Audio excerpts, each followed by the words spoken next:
Okay, first of all, welcome all and welcome to this exclusive webinar. As we know that in today's digital world, data safety and security is not just an option, it's a necessity.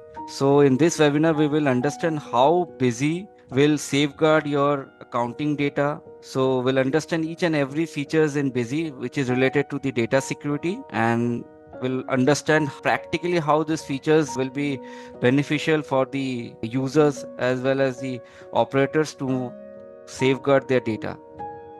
Okay, so let's make this session interactive. So I would also request you can share your live issues with us related to the data security. You can share the live issues in the chat box also. Whatever problems you face in your day-to-day operations related to managing your data safety and security, वो आप हमारे साथ share कर सकते हैं chat box पर. So let's start this session. Stay tuned with us till end to explore all the features. User access control on data is essential.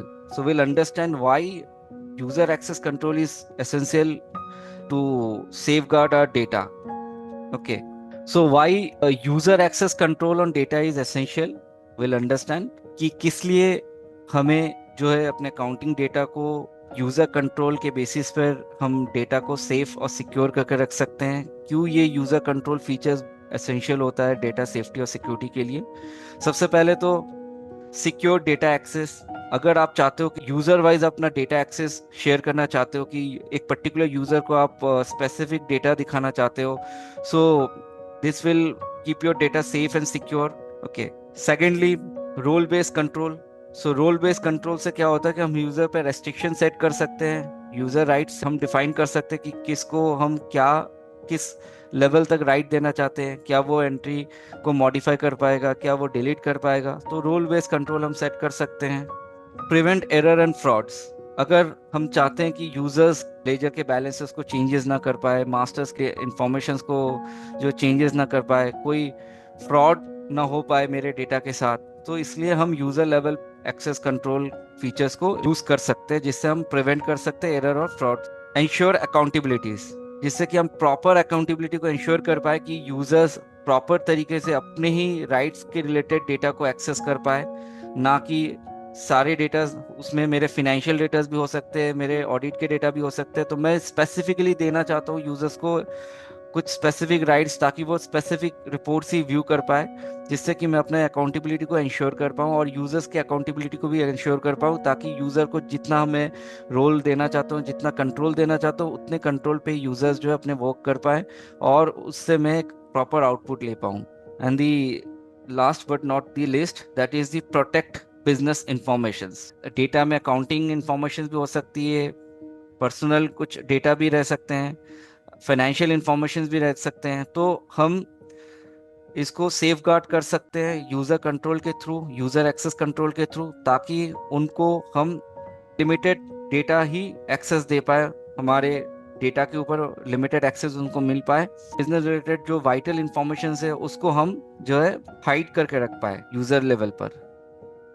Coming on the next slide, now we'll understand with some practical challenges कि हम practically क्या challenges face कर सकते हैं, कि जब हम अगर कोई यूजर एज ए यूजर अगर हम देखते हैं या एज ए ओनर हम सोचते हैं कि हमारे डेटा पे अगर हम कोई किसी यूजर को एक्सेस दे रहे हैं या किसी एम्प्लॉय या किसी स्टाफ को एक्सेस दे रहे हैं, तो प्रैक्टिकली क्या क्या चैलेंजेस आ सकते हैं और उसकी सॉल्यूशंस हम बिजी से कैसे उस चैलेंजेस को ओवरकम कर सकते हैं. तो एक बार समझते हैं प्रैक्टिकली कुछ सिनेरियो के थ्रू. जैसे फर्स्ट सिनेरियो ये हो सकता है कि I notice my monthly margin are lower than they should be even through sales are high. I found out my counter staff is giving extra discount to their friends और taking cash under the table by lowering the unit price manually. So क्या practical challenges क्या हो सकते हैं कि मेरे जो employ है या मेरे जो काउंटर स्टाफ है जो बिलिंग काउंटर में है, वो क्या कर रहा है, वो अपने फ्रेंड्स को हैवी डिस्काउंट पे प्रोवाइड करा दे रहा है प्रोडक्ट, और कैश भी अगर कलेक्ट कर रहा है तो under the table cash collect करके अपने एंड पे रख ले रहा है, उसकी कोई रिकॉर्ड वो मैनेज नहीं कर रहा है. दैट मीन्स कि ट्रांजैक्शन पे जो भी हमने प्राइस सेट किया है कि इस प्राइस के नीचे हम सेल नहीं करेंगे, वो उस प्राइस को चेंज कर पा रहा है. तो ट्रांजैक्शन लेवल पे वो प्राइस को चेंज करके वो जो कैश जो है उसको जो है बेसिकली डिफर कर रहा है, जो एक्चुअल कैश कलेक्ट होने वाला है उससे ज्यादा कैश कलेक्ट कर रहा है या उससे कम कैश कलेक्ट कर रहा है, हैवी डिस्काउंट दे रहा है अपने फ्रेंड को, तो ट्रांजैक्शन लेवल पे प्राइस को चेंज कर पा रहा है, जिस कारण से वो ये इस सारे सिनेरियो को प्रोसेस कर पा रहा है। तो अगर हमें इस सारे प्रोसेस को ब्लॉक करना है कि इस तरीके काम मेरे शोरूम पे या शॉप पे ना हो पाए मेरे स्टाफ के थ्रू, तो उसके लिए बिजी क्या सॉल्यूशन दे सकता है? तो Busy is providing an option to disable the features. Disable what kind of features? That is to disable allow price change in voucher. That means कि स्टाफ या ऑपरेटर और या बिलिंग काउंटर में जो मेरा एग्जीक्यूटिव बैठा हुआ है बिलिंग कर रहा है, उसको प्राइस चेंज का राइट नहीं दिया जाएगा। दैट मीन्स कि जो भी प्राइस मैं मास्टर में डिफाइन करके रखूंगा, ट्रांजैक्शन लेवल पे वही प्राइस पिक करके आ जाएगा, या जो भी मिनिमम प्राइस मैं आइटम मास्टर पे सेट करके रखूंगा वही प्राइस या उस प्राइस के नीचे बिल करने नहीं देगा या उस प्राइस को चेंज नहीं करने देगा ट्रांजैक्शन लेवल पे। ठीक है। इसके अलावा अगर जो डिस्काउंट मैंने फिक्स्ड करके रखा है उस डिस्काउंट को भी चेंज नहीं करने देगा ट्रांजैक्शन लेवल पे। So in basic we are getting to features which will overcome this kind of challenges, that is to disallow the changes of price in vouchers and to disallow the changes of discounts in voucher or while doing the vouchers. Let's see practically. तो इसमें busy में basically हमें एक option मिलता है जहां से हम यूजर्स क्रिएट करते हैं। Suppose I have created a user one. अब इसमें हमने ये सेट कर दिया कि वो प्राइस को चेंज ना कर पाए वाउचर्स पे। तो यहाँ एक बार इसको थोड़ा सा हाईलाइट करते हैं। ठीक है। और इसके अलावा अगर हम डिस्काउंट, तो ये दो ऑप्शंस हैं, जैसे allow price changes voucher and allow discount change. अगर हम इस ऑप्शंस को जो एनेबल करते हैं तो वो प्राइस चेंज कर पाएगा, अगर हम डिसेबल कर देते हैं तो वो प्राइस या डिस्काउंट को चेंज नहीं कर पाएगा। ठीक है। अब vouchers mean the sense, vouchers किस किस वाउचर्स में प्राइस चेंज डिसेबल करके रखना चाहते हैं। ठीक है।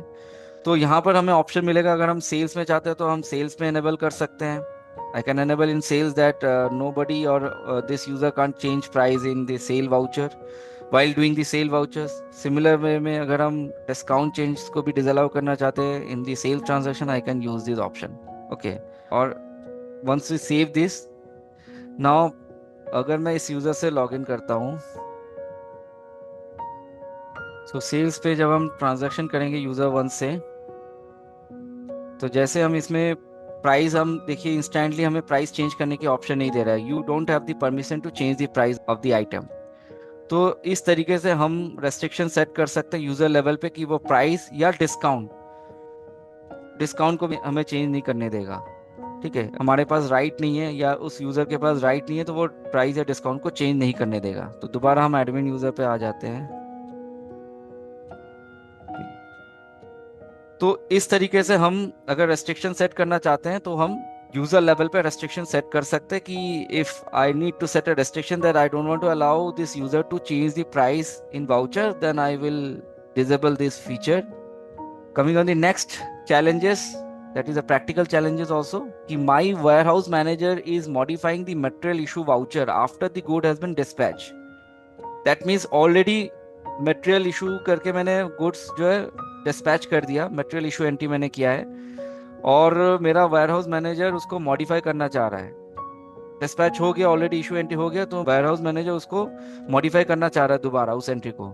He reduced the quantity in the system to match the physical stock. That means वो स्टॉक में जो है डिविएशन लाना चाह रहा है कि जब वो इशू किया था उसने 10 क्वांटिटी इशू किया था, अब वो उसको जो है क्वांटिटी को चेंज करना चाह रहा है, 10 को 8 करना चाह रहा है। जो दो क्वांटिटी उसको डिफर करके रखना चाह रहा है कि वो दिखाना चाह रहा है कि एक्चुअली 10 क्वांटिटी नहीं गया है, 8 क्वांटिटी इशू है, तो उस इशू एंट्री को मॉडिफाई करना चाह रहा है ताकि वो 2 क्वांटिटी जो है चोरी कर पाए।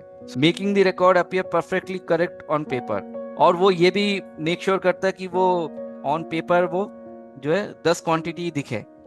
तो इस तरह की चैलेंजेस को अगर हमें ब्लॉक करना है, if we need to overcome this kind of practical challenges, what Busy will provide you or how Busy will guide you, that is Busy is giving you an options to disable the features.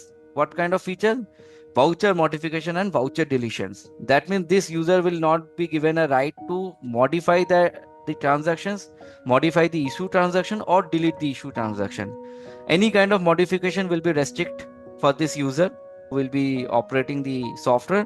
So इसको practically एक बार समझते हैं. जैसे अगर हम user में modification right या deletion rights को सेट करना चाहते हैं ट्रांजैक्शन लेवल पे, चाहे वो इशू हो चाहे वो सेल्स एंट्रीज हो, तो हम यहाँ से कर सकते हैं. इस यूजर को हम मॉडिफिकेशन राइट्स ना दे, इस यूजर को हम डिलीशन का राइट्स ना दे.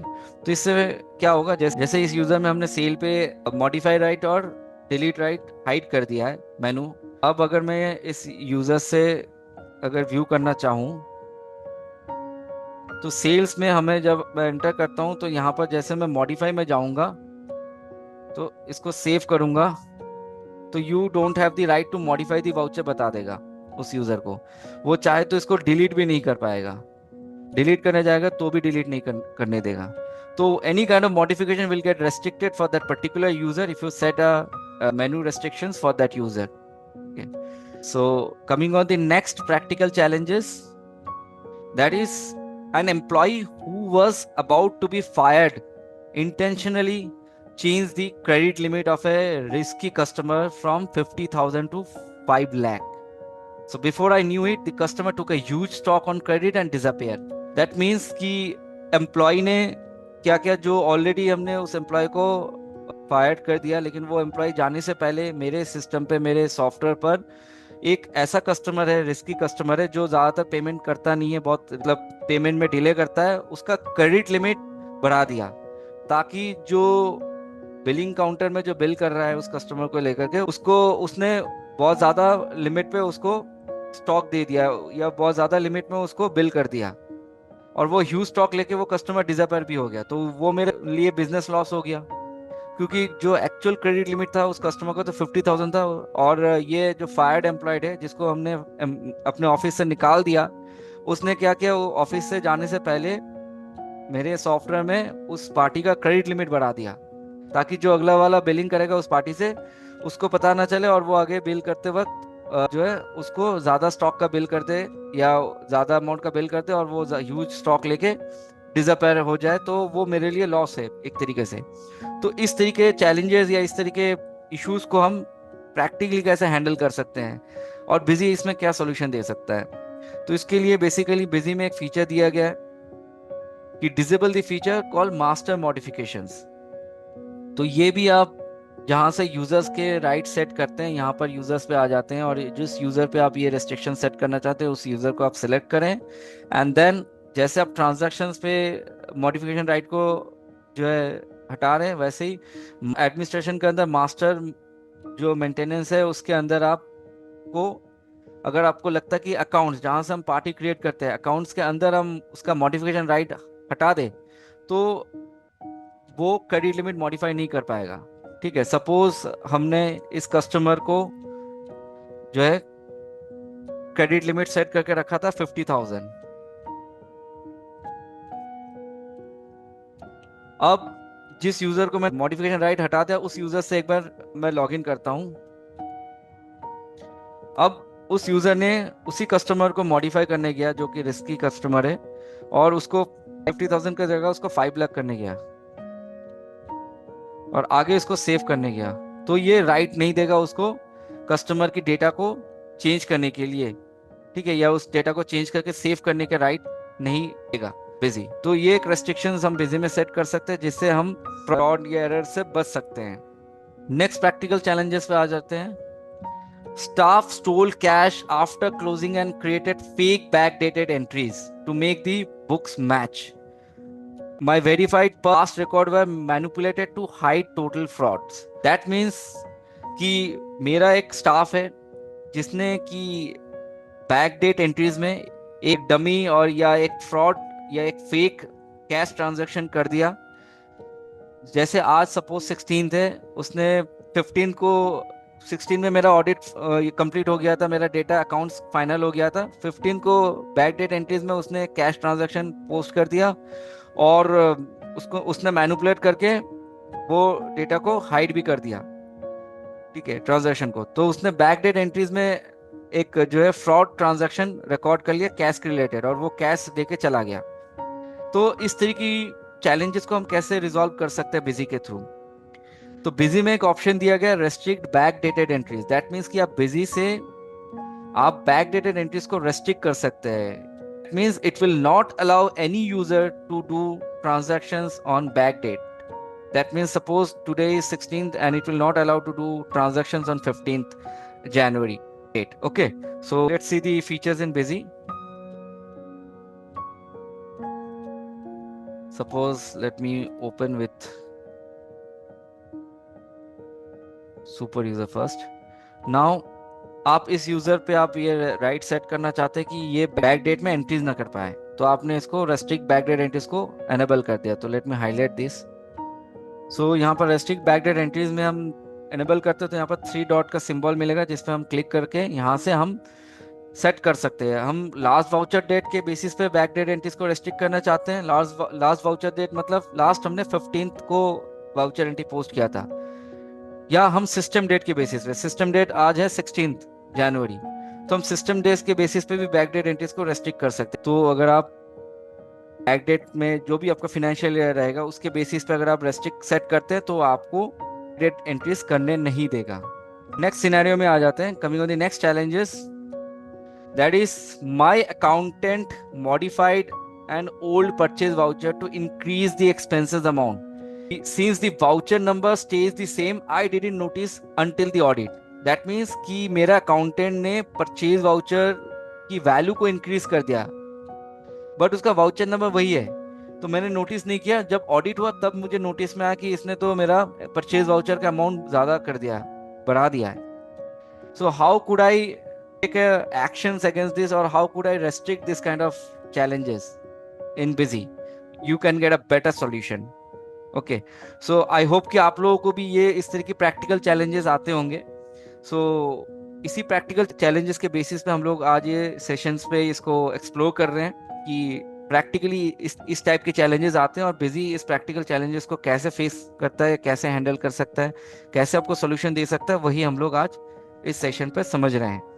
तो जैसे इस तरह की चैलेंजेस अगर आते हैं तो यहाँ पर बिजी एक अच्छा फीचर दे रहा है, that is show user details in वाउचर्स/मास्टर्स।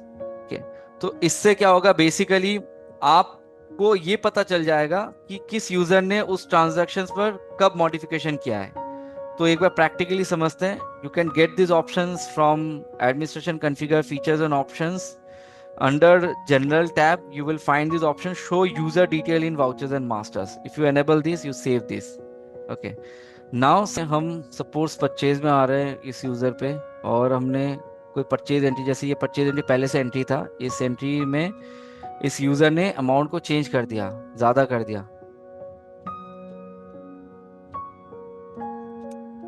Okay,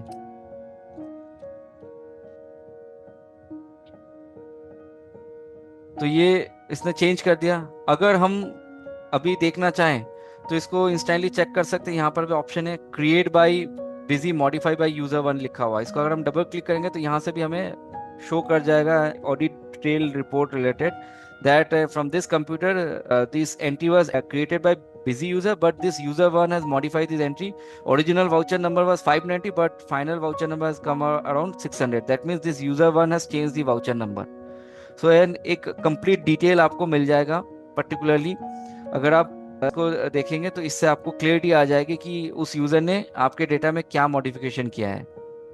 okay, so this kind of feature is available in busy so that you can trace and track that which user have done what kind of modification in your voucher as well as in your masters also.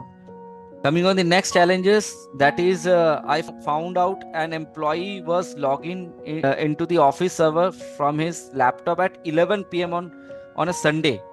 Okay, so that was not an office hour. So in that case, why does he need to see my financial account in the middle of the night? तो क्यों मैं उसको middle of the night पे, जो कि office hours नहीं है उस टाइम, वो मेरे सिस्टम पे लॉगिन करके या मेरे सॉफ्टवेयर पे लॉगिन करके मेरे डेटा को, फाइनेंशियल डेटा को चेक कर रहा है या देख पा रहा है, तो मैं उसको क्यों ये राइट दूं? तो इस तरह के चैलेंजेस अगर आपको आते हैं, डेफिनेटली अगर आप देखेंगे कि आपके एंड पे बेसिकली क्या होता है कि मैं उसको रेस्ट्रिक्ट कर पाऊँ कि ऑफिस आवर के बाद वो सॉफ्टवेयर में लॉगिन ना कर पाए, मेरे अकाउंट्स डेटा को जो है देख ना पाए। So yes, in Busy there is a there's a better solution for managing user logging schedule. Yeah, you can say user logging scheduler, to set a logging scheduler for each and every user according to the specific date and time. So let's see practically in busy ये feature को। तो हम जिस भी user पे ये scheduling set करना चाहेंगे उस यूजर पे हमें आना है, और यहाँ पर हमें एक लॉगिंग शेड्यूल का ऑप्शन मिल जाएगा। That I have to enable this logging schedule. Let me highlight this. So यहाँ पर आप थ्री डॉट सिंबल पर क्लिक कर सकते हैं, और यहाँ पर आप स्पेसिफिक वीकडेज अगर आपको एनेबल करना, स्पेसिफिक वीकडेज एनेबल कर सकते हैं। ठीक है। और अगर आप चाहते हैं कि आपने सारे वीकडेज के लिए एक फिक्स टाइम कर दिया कि कोई भी Monday to Friday Saturday Sunday कभी भी लॉगिन करेगा, तो सुबह 9:30 से from 9:30 AM to 6 PM that user can log into the software to access my data or to see the reports or do the transactions. If I set according to the weekdays basis, I can enable this, and I can select for Monday. Suppose I set a login time from 9:30 AM to 6:30 PM. Okay. So like Monday, I said that Tuesday that it will be the same login period. Okay. For Wednesday, it will be the same login period. For Thursday, it will be the same login period. For Friday, it will be the same login period. For Saturday, there will be a different login period. Like हमने ये set कर दिया कि 9 AM से लेकर के 1:30 PM तक ही वो एक्सेस कर पाए during office hours. And for Sunday I can make it close. Okay, so Sunday के लिए हम इसको नहीं देंगे। So I can save this. So according to the logging schedule, the user will get, or the user will able to get login to busy software to access the data or do the transactions. Okay. So this is how you can set a restrictions according to the logging schedule. You can set a restriction that this user will not be allowed to get logging after the mentioned time. Okay. Coming on the next challenges. That is, my delivery boy need to see the address on the invoice, but I don't want him seeing my total turnover, my purchase price, or the net profit I am making on each deal. Now what happened कि आपने user को तो right दे दिया, you have given a right to do the transactions, and the user have done the transactions also, but you have not given the rights to see the actual turnover on that particular transaction, or to see the purchase price on that particular transactions while seeing the report. Suppose आप purchase का register देख रहे हैं, या purchase का list देख रहे हैं, या आपका डिलीवरी बॉय जो है सेल के रजिस्टर या सेल के लिस्ट में से पार्टी का नाम देखना चाह रहा है, या सेल के लिस्ट में से सेल एंट्रीज को ओपन करके वो पार्टी का एड्रेस डिटेल, या सेल के रिपोर्ट में से वो सिर्फ पार्टी का डिटेल देखना चाह रहा है, पार्टी का नाम एड्रेस, लेकिन उसको प्राइस ना दिखे, उस ट्रांजेक्शन में क्या प्राइस था, उस डिलीवरी बॉय को प्राइस ना दिखे। ठीक है। तो उसके लिए बिजी में एक अच्छा सॉल्यूशन, एक बेटर सॉल्यूशन अवेलेबल है कि hide value of item in reports and vouchers and view vouchers, उसको दोनों को आप डिसेबल कर सकते हैं, ताकि वो वाउचर के अंदर जाके व्यू ना कर पाए, सिर्फ वाउचर के लिस्ट में जाके वो पार्टी का नाम, किस पार्टी के अगेंस्ट पे ये बिल हुआ है, वो नाम सिर्फ देख पाए। So he or she can only see the name of the party against which the transaction has been recorded. He can't on that voucher to see the actual price of that transactions or the actual price of that particular item on that transactions. So इसको practically एक बार समझते हैं। In Busy, you can use this feature called hide value of item in reports and hide value of items in vouchers. Let me highlight this.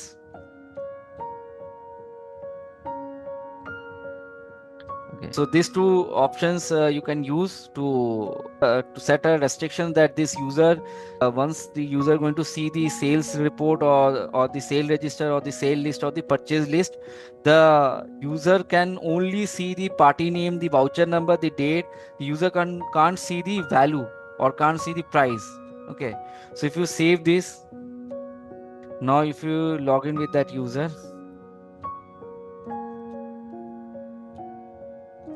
you can see the sales list.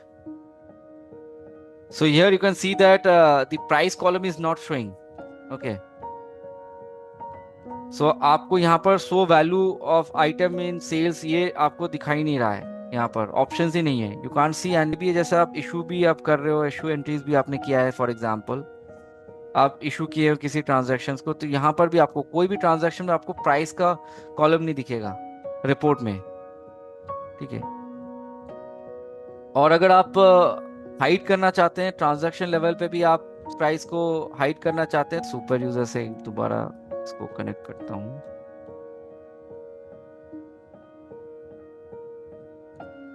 और यहाँ पर हमने ये कर दिया hide value of item in report, इसको हमने enable कर दिया। And hide value of item in vouchers applicable for pure inventory vouchers only, this is only for the pure inventory vouchers. That means अगर आप इसको सेव करते हैं और आपने कोई भी इशू एंट्री किया है, सपोज कोई इशू एंट्री आपने किया है, फॉर एग्जाम्पल अगर मैं एक इशू एंट्री करता हूँ, प्राइस हमने कुछ भी डाल दिया, अब ये मेरा डिलीवरी बॉय इसको लेके जाएगा, कोरियर बॉय है, इसको लेके चला जाएगा। तो वो डिलीवरी बॉय जब देखेगा लिस्ट से कि कितना डिलीवर करना है, कितने किस किस कस्टमर को क्या डिलीवर करना है। अभी यहाँ पर जो है मैं उस यूजर से एक बार लॉगिन करता हूँ।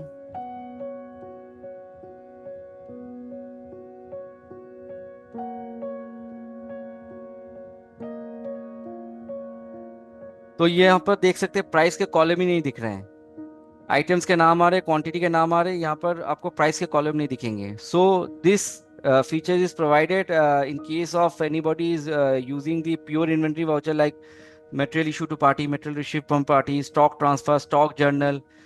Okay, so these are pure inventory vouchers. इस प्योर इन्वेंट्री वाउचर्स में कभी कभार क्या होता है, हम चालान के थ्रू मटेरियल भेज देते हैं, या डिलीवरी बॉय उसको लेके जाता है, उसके लिए हमने एक चालान जनरेट करके दे देते हैं डिलीवरी बॉय को।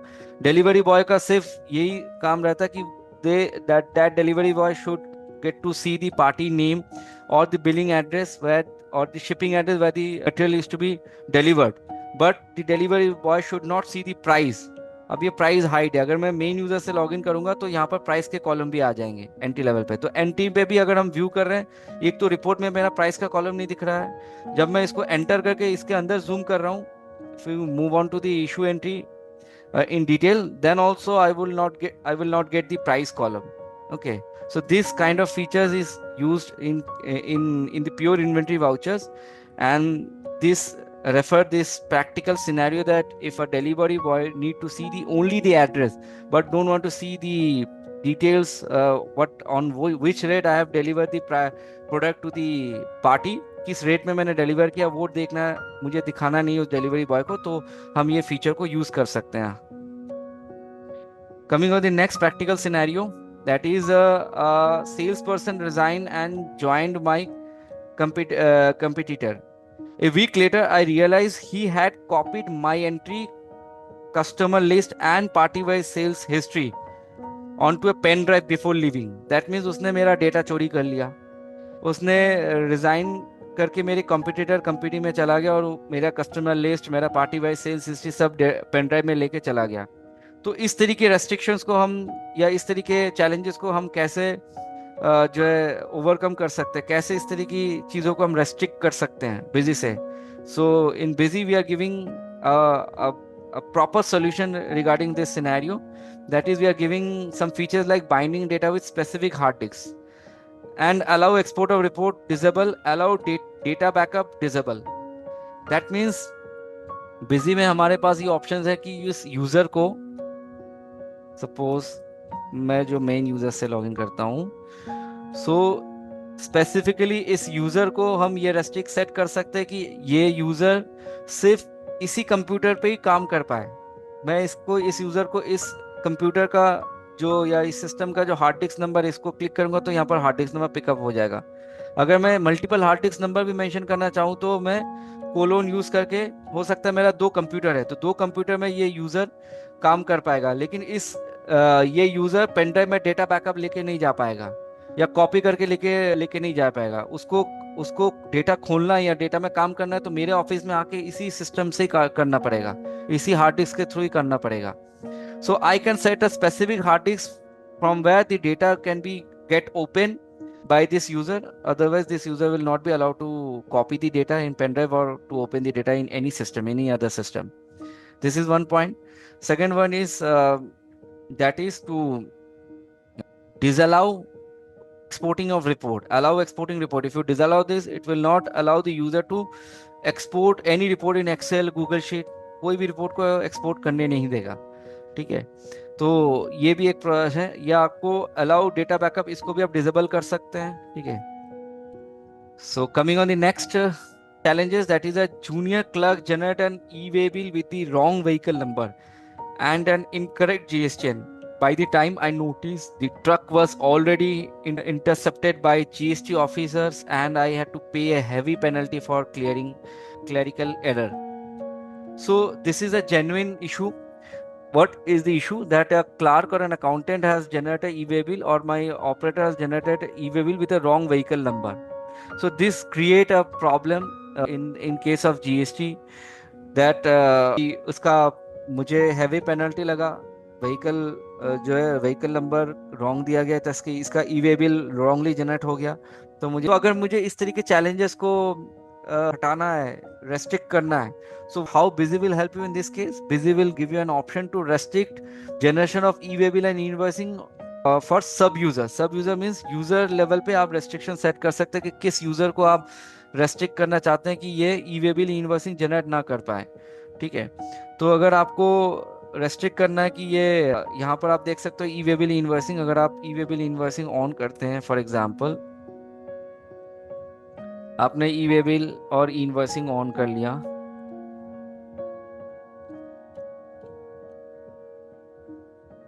now in this case what you will find out that allow e-way bill generation and print, आपने इसको restrict कर दिया कि ये यूजर के पास ये authority नहीं रहेगा, only my accountant, my main accountant can generate e-way bill. This user can create the transaction but the user have not the right to, or will not get the right to generate e-way bill and invoicing for all transactions, okay. So यहाँ पर हम वो options को set कर सकते हैं, तो इसको भी highlight करते हैं।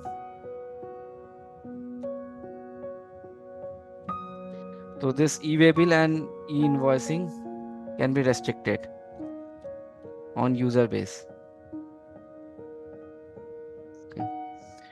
Coming on the next scenario, that is I have multiple branches / department staff from the retail department started entering bill in the wholesale voucher series, messing up my series numbering and making GST filing a nightmare.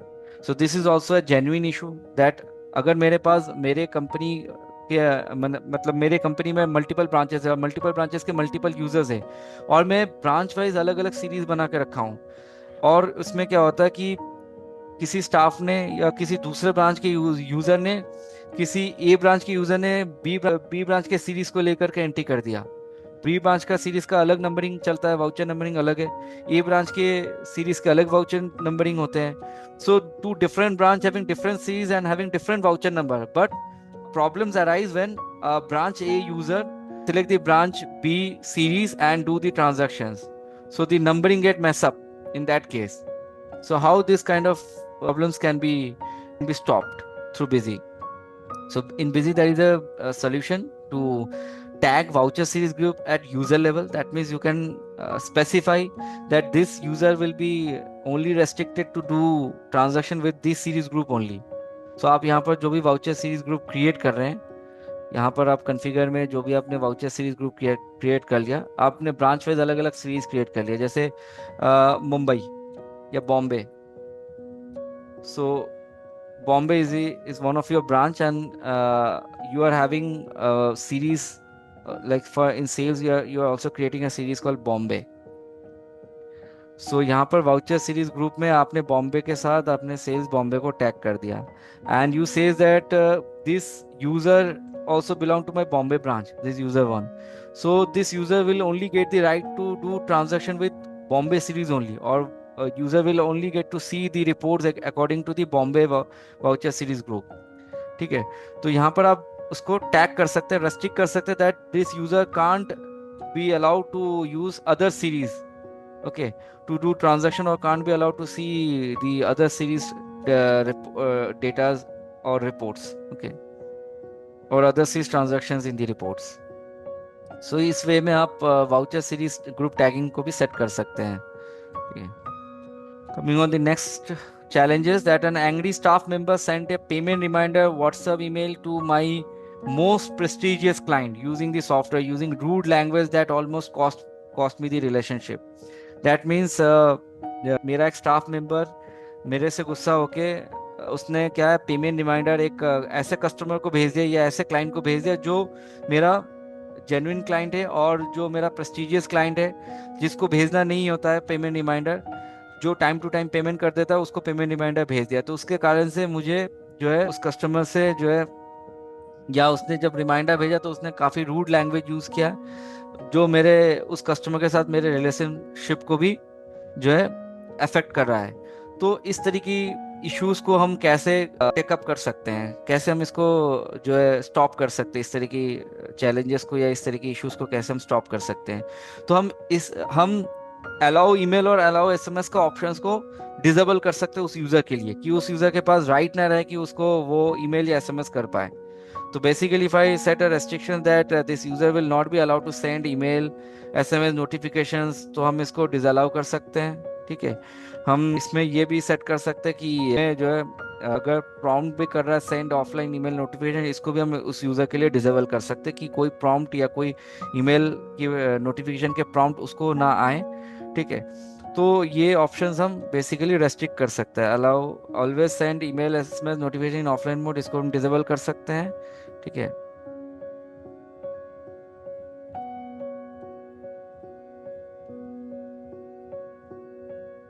coming on the next challenges, that is a new operator was trying to fix an error and accidentally click restore backup from 3 months ago. In one click we lost 90 days of hard work on current entries. That means what that user have done, the user have accidentally restored the old backup in my current data, so my current transaction has been erased. So मेरा काम जो है बिगड़ गया, मेरा hard work जो है loss हो गया। तो I lost 90 days data also. तो उसको कैसे हम बेसिकली रेस्ट्रिक्ट कर सकते हैं कि हम allow overwrite of data while restoring backup, इसको डिसेबल कर सकते हैं उस यूजर के लिए। दैट मीन्स कि जब वो डेटा रेस्टोर करे तो मेरे ओरिजिनल डेटा पर ओवरराइट ना हो जाए। तो उसके लिए यहाँ पर ऑप्शन है allow overwrite of data while restoring backup. ठीक है, तो इस वाले ऑप्शंस को हम डिसेबल करके रख सकते हैं ताकि ये यूजर को ये अलाउ ना हो कि वो मेरे ओरिजिनल डेटा पर पुराना बैकअप या कोई भी बैकअप को ओवरराइट कर पाए या रेस्टोर कर पाए। नेक्स्ट सिनेरियो ये हो सकता है कि staff reprint a single delivery challan to move to separate loads of stock out of the warehouse. I lost physical inventory while the software record remaining unchange. Okay, that means कि staff basically दोबारा वो delivery चालान को print मेरे से मांग रहा है, क्योंकि उसने जो पहले प्रिंट किया हुआ चालान था वो उसने खो दिया कहीं पे। He basically he lost the copy, the challan copy. He want to reprint once again that challan copy. So how Busy will provide this reprint option to that particular stuff. So in Busy there is an option to give an allow to reprint the document once again for that particular user. तो ये user को आप ये right they सकते हैं कि वो allow printing of document. अगर हम यहाँ पर इसको हाईलाइट करते हैं एक बार, अलाउ प्रिंटिंग ऑफ डॉक्यूमेंट, इस पे अगर हम जाते हैं, इसको इस थ्री सिंबल में क्लिक करते हैं तो यहाँ पर एक ऑप्शन आता है अलाउ रीप्रिंट ऑफ डॉक्यूमेंट। इसको हम टिक करेंगे तो इस यूजर को ये परमिशन मिलेगा कि this user can reprint that challan entry once again. The user doesn't need to create that entry, the user can reprint that transaction once again. Okay, coming on the next scenario, an employee secretly change a past voucher value to siphon off money while I was away. I only found out week later because I have no real time alert for data tampering. That means कि मेरा office में मेरा staff ने secretly मेरे data पे changes कर दिया और मेरे पास कोई अलर्ट भी नहीं आया कि उसने कब चेंज किया।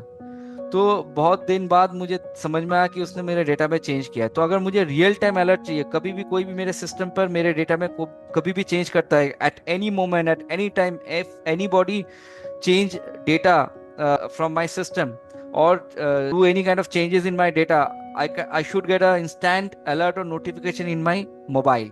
Okay. So here we are giving this call event notification. So busy में busy का एक ऐप आता है, busy BNS app. Okay. Business notification service app, जो जिससे कि आप बिजी बीएनएस ऐप जो आप उसको डाउनलोड कर सकते हैं, प्ले स्टोर से डाउनलोड वगैरह कर सकते हैं, और उस पे आपको अलर्ट आ जाएगा, कोई भी आपके डेटा में कोई भी चेंजेस कर रहा है तो आपको ऐप में इंस्टेंट अलर्ट आ जाएगा. So how this alert will appear, or what kind of configuration you need to do in busy to get that kind of alert? So you have to go to administration, configurations, okay, and features and options. Okay, so here in general tab you will find this enable event notification. You can enable this. Okay, so first you have to enable BDEV in that scenario. Suppose for example I set up BDEV, or let me open another company.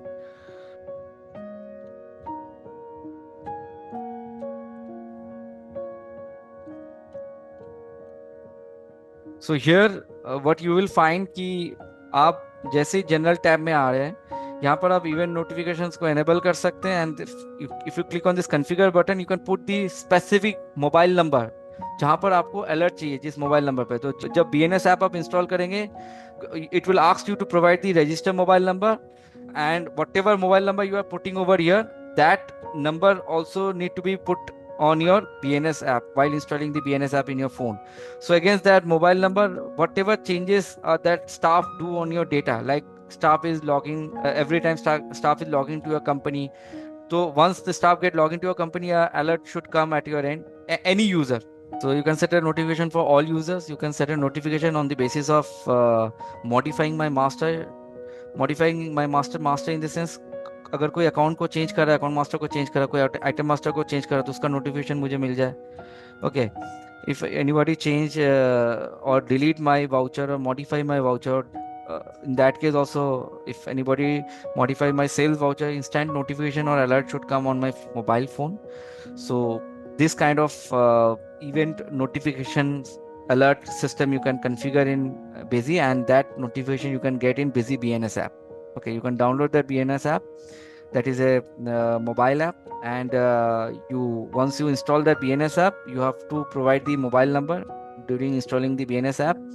The mobile number that you have mentioned over here also, same mobile number should be mentioned in both in desktop as well as in the BNS app, and then in that mobile app, instant notification alert will come if any user do any kind of modifications or changes in the data. Now, this is all about the total control over users and data. What kind of specific features Busy is providing to set a control over users and data? Master control. First is master control. So through Busy, we can easily set a master control, whether the user can modify the party master details, or user can should have a restriction to not to modify the party master details or any ledger masters or any item masters. Okay, restrictions on configuration, we can set a restrictions also in configuration that user can't change the GSTN number, user can't disable the GST configuration, user can't disable the e-invoicing features. So this kind of configuration restrictions can also be get set. Hierarchy, you can set a hierarchy level also in user master. Once we create a user, we can set a hierarchy also. Restrictions on view report, you can set a restriction that this user will not be able to see my financial report like balance sheet, profit and loss. Restrictions related to or approval and rejection process is also available in Busy. You can set an approval and rejection process, so that if any users do any kind of creations in masters or vouchers, it will first come for your approval. You are a main user, you will approve that. Without your approval, that entry will not reflect in the data or not reflect in the accounts. Okay. Condition based alert, as I show in event notification, that you set a condition based alert, like you set a kind of condition that once if anybody log into my company, an instant alert should come. If anybody modify my master, instant alert should come. तो कोई भी conditions हो, आप condition based alert set कर सकते हैं through event notification features in Busy. So these kind of advanced tools are available in Busy that will safeguard your data, that will set a proper user control, so that user can get a specific feature, or user can get a and a specific option that you will be providing to that user. So इससे business data रहेगा safe और आप रहेंगे tension free. सो अगर आप advance data security चाहते हैं तो चूज बिजी. एंड इसकी रिलेटेड अगर आपको डेमो या सपोर्ट की असिस्टेंस चाहिए तो इसके लिए हमारे हेल्पलाइन नंबर अवेलेबल है. तो यहाँ से इस हेल्पलाइन नंबर पे आप कॉल करके आप जो है इसकी सपोर्ट, इसका कॉन्फ़िगरेशन या इसका डेमो ले सकते हैं. किसी भी असिस्टेंस के लिए आप इस नंबर पे कांटेक्ट कर सकते हैं. तो that's all from my sides. Now it's a time for Q&A. अगर किसी की कोई भी क्वेश्चंस है, क्वेरीज है तो आप Q&A में शेयर कर सकते हैं या चैट में शेयर कर सकते हैं या अपने हैंड रेज कर सकते हैं.